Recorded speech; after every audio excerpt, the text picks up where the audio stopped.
Hello students, मैं संदीप कुमार स्वागत करता हूं आपका आपके अपने यूट्यूब चैनल अपेक्षा नवोदय क्लासेस में।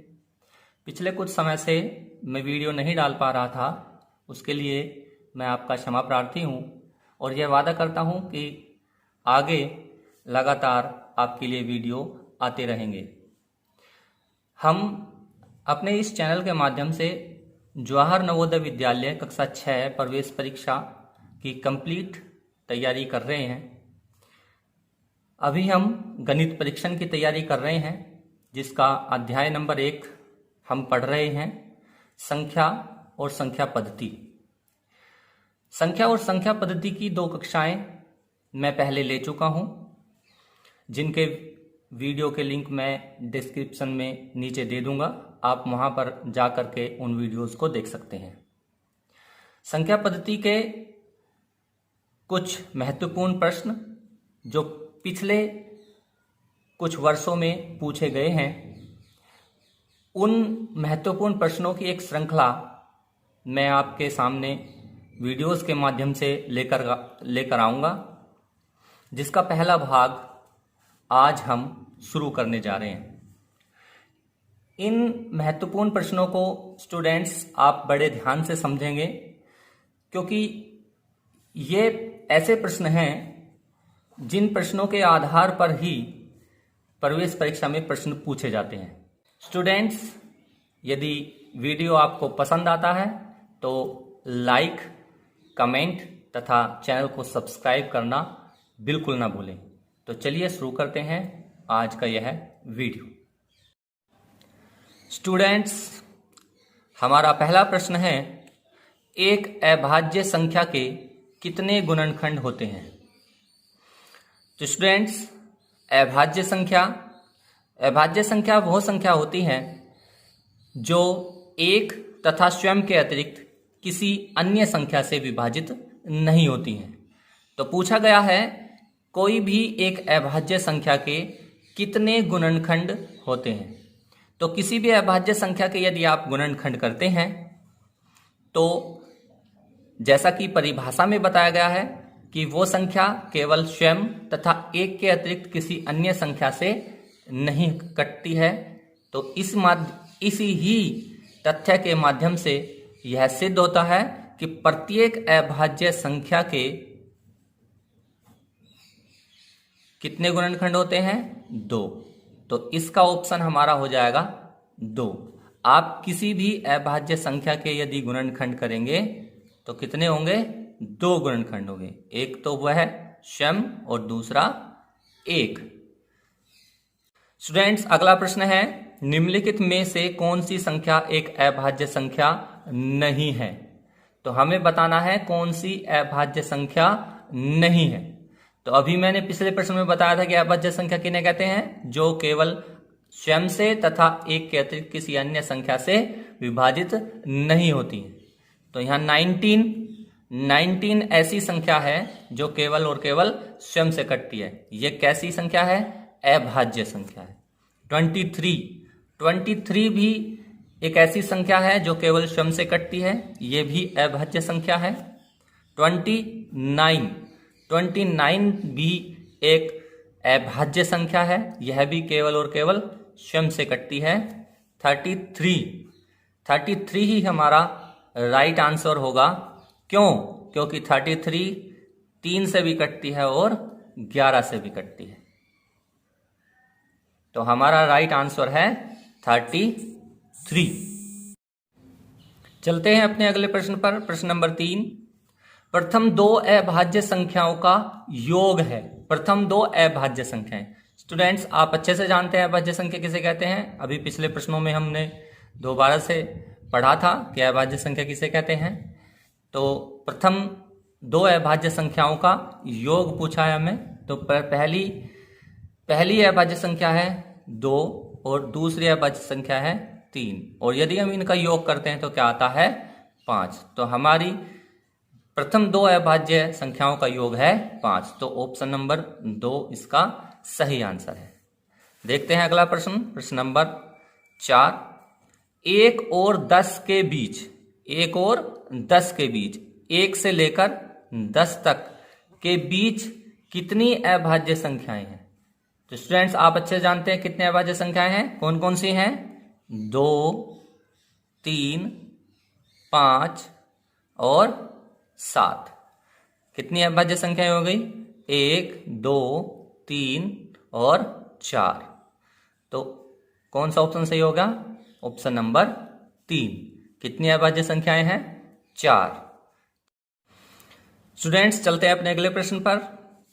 निम्नलिखित में से कौन सी संख्या अभाज्य है? स्टूडेंट्स अभी पीछे ही एक प्रश्न आया है जिसमें पूछा गया था निम्नलिखित में से कौन सी संख्या अभाज्य नहीं है। यहां पर हमसे पूछा गया है कौन सी संख्या अभाज्य है, तो हमें बताना है कौन सी संख्या अभाज्य है।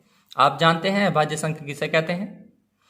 जो संख्या स्वयं से कटती है उसे अभाज्य संख्या कहते हैं।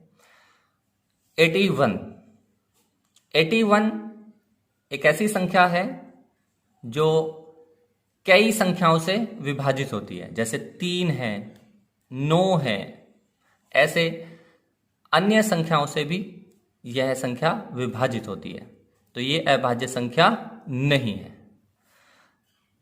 तीसरा ऑप्शन है 85 भी कई संख्याओं से विभाजित होती है, जैसे 5 है, 17 है, ऐसे कई संख्याओं से 85 विभाजित होता है, तो यह भी अभाज्य संख्या नहीं है। ऑप्शन नंबर 4 87 भी कई संख्याओं से विभाजित होता है, जैसे 3 से विभाजित होता है, ऐसे ही अन्य संख्याओं से भी यह संख्या विभाजित होती है, तो यह संख्या भी अभाज्य नहीं है। अब केवल और केवल बचती है 83 एक ऐसी संख्या है जो केवल स्वयं और 1 के अतिरिक्त किसी अन्य संख्या से विभाजित नहीं होती है, तो हमारा सही ऑप्शन है 83 एक ऐसी संख्या है जो क्या है? अभाज्य है। स्टूडेंट्स यदि आपको यह वीडियो पसंद आ रहा है तो वीडियो को लाइक जरूर करें और कमेंट बॉक्स में मुझे जरूर लिखें। चलते हैं अपने अगले प्रश्न पर। अगला प्रश्न है 100 से 110 के बीच कितनी अभाज्य संख्याएं होंगी? 100 एंड 110 के बीच कितनी अभाज्य संख्याएं होंगी? तो आप अभाज्य संख्याएं जानते हैं, किन्हें अभाज्य संख्याएं कहते हैं? तो 100 से 110 के बीच की अभाज्य संख्याएं हैं 101, 103, 107 तथा 109। तो स्टूडेंट्स कितनी अभाज्य संख्या हुई? 1, 2, 3 और 4। तो कौन से ऑप्शन में हमें 4 मिल रहा है? फोर्थ ऑप्शन हमारा ठीक है कि कितनी अभाज्य संख्याएं होंगी? 4 अभाज्य संख्याएं होंगी। देखते हैं क्वेश्चन नंबर 6। अगला प्रश्न 11 से 20 तक कितनी रूढ़ संख्याएं हैं? स्टूडेंट्स यहां आपको एक अलग शब्द दिखाई पड़ रहा है, रूढ़। रूढ़ अभाज्य संख्याओं को ही कहते हैं। अभाज्य का दूसरा नाम है रूढ़। तो घबराना नहीं है, यदि आपके प्रश्न पत्र में आपको रूढ़ मिलता है तो आपसे पूछा गया है अभाज्य संख्या। हमें बताना है 11 से 20 के बीच, 11 से 20 तक कितनी अभाज्य संख्याएं हैं? कितनी अभाज्य संख्याएं हैं? 11, 13, 17 और 19। कितने अभाज्य संख्याएं हुई? 1, 2, 3 और 4।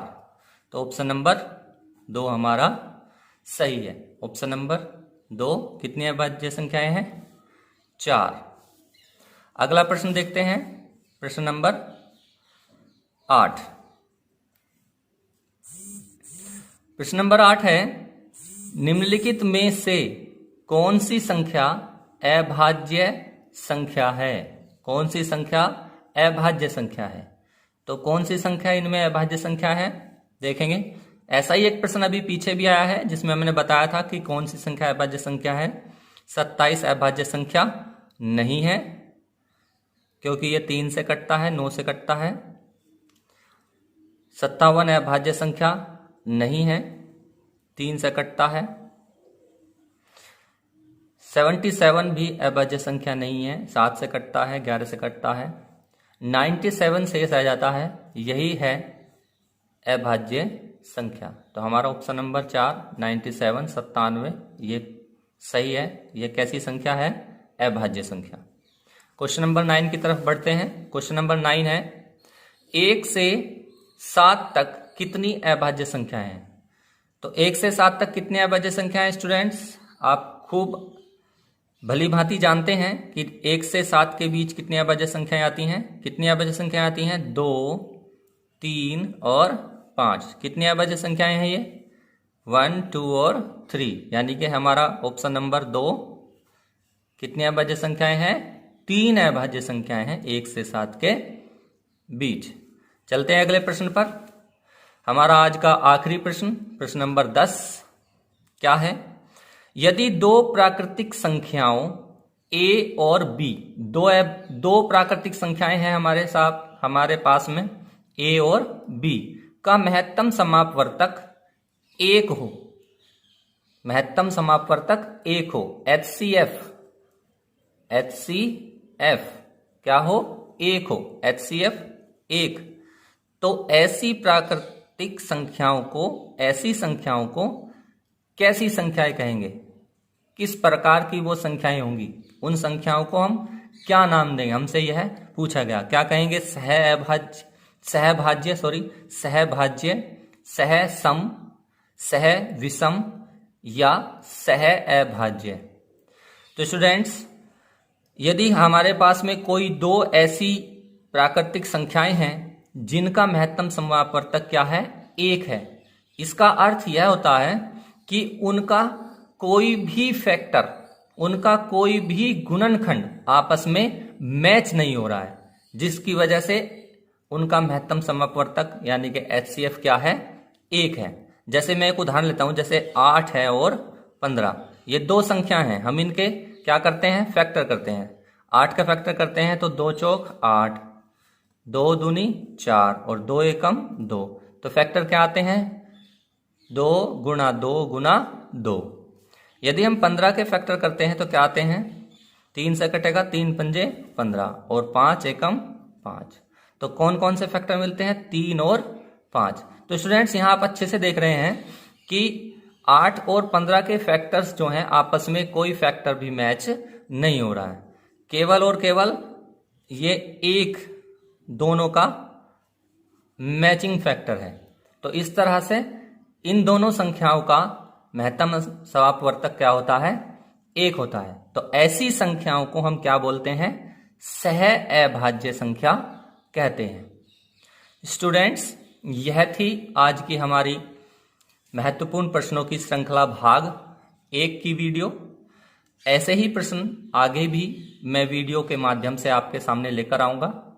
आप चैनल से जुड़े रहें, और यदि आपको यह वीडियो पसंद आया है तो वीडियो को लाइक ज़रूर करें, कमेंट करें तथा सब्सक्राइब करें, और अपने साथियों को भी रिकमेंड करें कि वह भी हमारा अपेक्षा नवोदय क्लासेस जो चैनल है उसे सब्सक्राइब कर लें।